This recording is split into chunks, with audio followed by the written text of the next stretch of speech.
Hello, Voices of Recovery. This is your girl LeeLee. I got a special guest today, and we came to deliver a word. You know, he want to share his experience, strength, and hope with Voices of Recovery. Man, it's been an amazing journey. When I first met this young man, you know, he was just coming in. I met him in a treatment facility, and you know, in the beginning, he was just like, damn, like I ain't feeling this. But then something shifted in his life, and things began to change, and he began to embrace this program, and I witnessed it. So it's just a pleasure. I'm grateful that he's allowed me to have some of his time to sit down and share a message of hope to any and everybody that's watching. So with that being said, I want to introduce Aaron. Aaron, tell the camera what's up, and we'll start with you telling them your story, man, how it began, you know, about your recovery and where you at now with it. What's going on? Voices of Recovery. It's your man Aaron. I just want to let y'all know I appreciate the time that y'all taking to look out, especially check me out. And plus, especially shout out to LeeLee. Definitely been the A1 day one since we had first met, you know what I'm saying? It's a wonderful experience, as well as being sober and coming into the world like where I basically was like in a dark place. But I think by meeting her, as well as being in the sober program, it's pretty much made me see life in a whole nother way, you know. And then, like how my upbringing was, it pretty much had left me in a dark place mentally and emotionally. As I was like having time, you know what I'm saying, to open up to people in general, like as far as like in groups, as well as therapy, as well as to other people, because I didn't know their intentions at the time. And I pretty much had like terrible experiences that way, you know.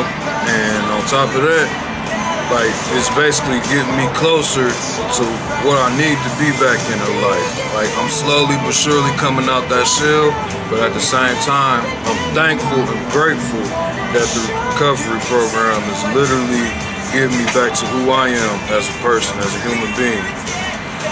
Honestly, like my upbringing was terrible. I can't even stunt. I had my good moments, but I've also had most of my bad moments. It was because my mom was going through a thing. She was a single parent. Then I had to, you know, move from house to house, from my aunties to my uncles, back to my aunties, and having them, they was like pretty much a family of 5 already. Then when it came to my grandmother, it was pretty much a family of 5 too, but them was the ones I spent most of my years with. You know, I learned pretty much half of everything that I knew. Like far as like cooking and cleaning, learning how to respect yourself, respect everyone that's around you, especially your adults, especially those who actually will become a aspect in your life, you know? Especially when you had an upbringing like mine, you don't know which way to go. You either gonna go up or down, or you're gonna try to stay in the middle and be humble. But you just know that you cannot go too above your high horse, because everybody got their problems and everybody got their moments in life where they pretty much messed up. I ain't gonna say, I can't even say no explicit words on the camera. I'm just keep it cordial and keep it cool, you feel me? Say what you want to say, man. This Voices of Recovery. We ain't scripted nothing. Say how you feel, man. Okay.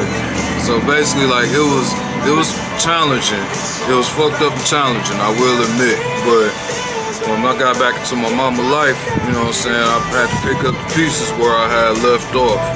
Like it was times where we didn't even spend much time with one another because of situations that we had to go through. My mom's had to pretty much make like a sacrifice, like so many sacrifices just to keep the roof over my head and keep the clothes on my back, keep my stomach fed, because I'm a motherfucker that like to eat. So in a way, you know what I'm saying, I'm thankful as hell for her, and especially the strong bond that me and my family had, especially with my great-grandmother, like she rest in peace. You know, she was actually the real reason behind that strong bond in the family. She always was the one that kept everybody together, made everyone even if our cousins fuck around and fall out, I always made sure that we end up being tight with each other back at the end of the day. She'll end up hearing both sides of the story. Either she done been through it or she done pretty much already know what's going on. Like, oh, motherfucker, you want some bullshit? Nah, y'all need to hash that shit out. That ain't even worth it. What's the point of y'all actually beefing out?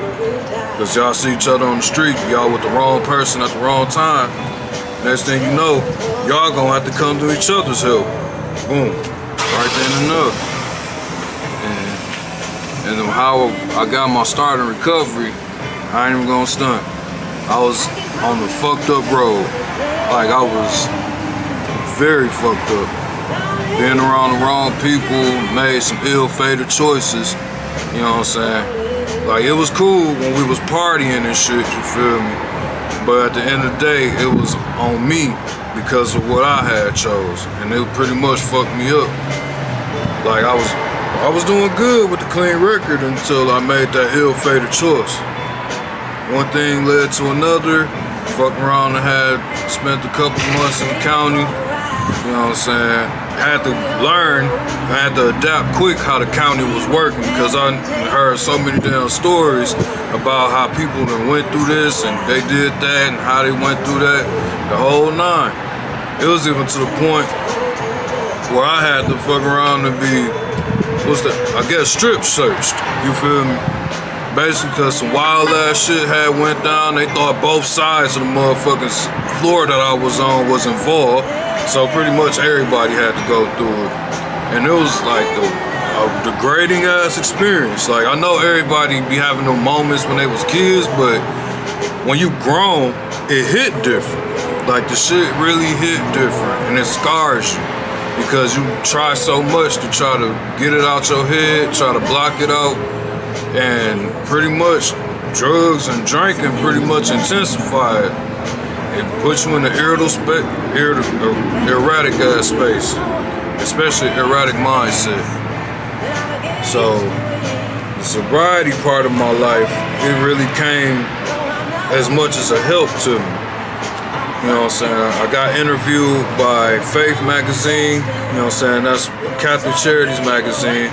Shout out to them first and foremost. Like, they really took me in as far as like being a volunteer member, as well as like helping me out with a lot of things. Like, I done got my clothes from there. I done got my personal items. I done even ate over there, you know what I'm saying? Hell, like, I ain't ashamed to say it because everybody got their moments, and as well as their profitable moments. You know what I'm saying? Like, everybody got their pride because they like, oh, that ain't how I was raised. I was taught how to get it. Woo, woo. No, man, if it's right there, then accept the help. You know what I'm saying? And if you got it, then pay it forward and return the favor. You know, and I was just saying to myself, literally just the other day, I was really saying, if I ever had touched 100 mil or any type of double-digit mil, I would have no problem going back there and laying down there 1,000 on anybody, just cold hard cash. Hell, go through the dope just like, here you go, man. Here you go, girl. Here you go, girl. Here you go. Whoop, whoop. Like, because they really are a part of my life. They literally kept me to the point where I ain't even want to be around nobody, but just go to the damn Catholic Charity site, then go to my outpatient therapy, outpatient group, and boom, I'm back at the crib. I ain't going nowhere. That's pretty much my routine in life because of the restrictions that I got going on. I don't want to get too deep into it because I'm sure half of fucking Genesee County is actually going through the shit. You know what I'm saying? Folks who got probations and felonies and the whole nine, but that's damn near half of Genesee County if you ask me. I done seen motherfuckers post up at the county jail with the motherfucking for the expungement fair. I done seen motherfuckers I knew from back in the day up there. Like, oh shit, nigga, I got this woo, I'm trying to get this shit off my record, bro. Woo. I'm like, shit, I know your business, my nigga. Long as your life is clean again, and go ahead, get the fuck up out of Michigan. Like, I done seen so many people, even my own family members that messed around and went down south or went to the Midwest or went to the, you know what I'm saying, went to the West, you feel me? Just to have a new start in life for their kids, especially for themselves.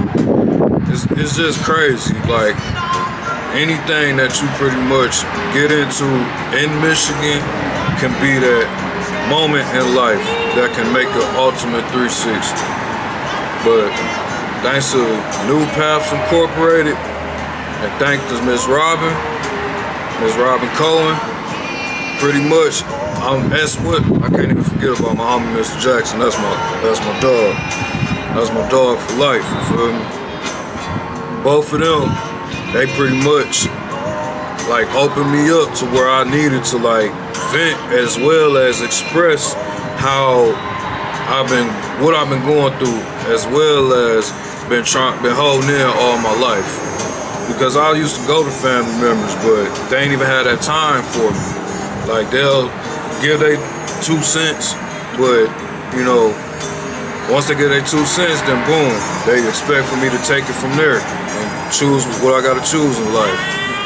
But when I came to them and pretty much had to air out everything that I needed to air out, it was pretty much a pivotal moment. Because I'm a person that like to talk. I like to vent. I like to express how I'm feeling at times. I especially like, you know, being around somebody with positive energy. Those who actually willing to give words of encouragement. That give you that, you know what I'm saying, that boost to make you keep going. Keep holding on to like everything that you got, especially the positives in life. Say fuck all the negatives, fuck all the doubters, because you know they stuck in that place themselves. But don't fuck around and be stupid to their level or in they set of, or they, you know what I'm saying, set of mind.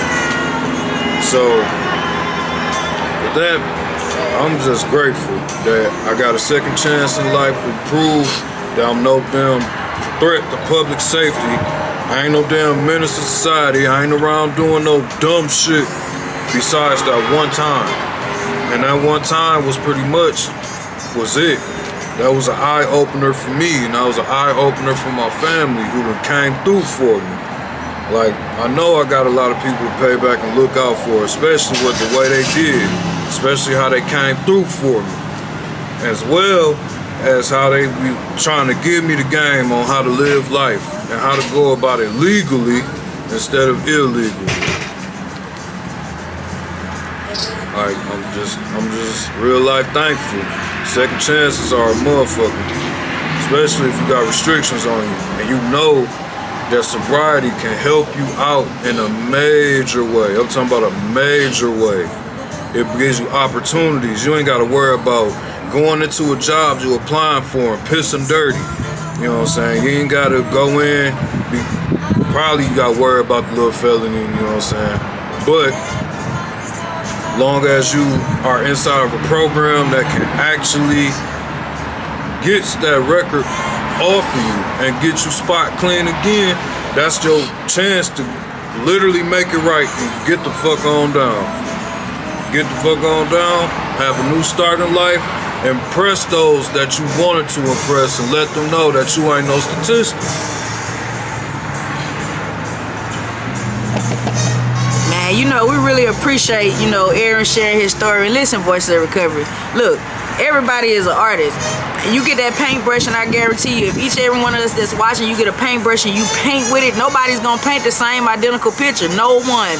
So, you know, the way he expressed himself, his story, that's his truth. That's his experience. So, no, I'm not editing the words and the choice of words. You know, I want everybody to just express themselves. When you get on Voices of Recovery, I want you to share it the way you feel it, you know, because that was your experience. And that's what it is, you know. We all got a story to tell. It's cold out here. My eyes are just watering, y'all, but I promise you I ain't crying.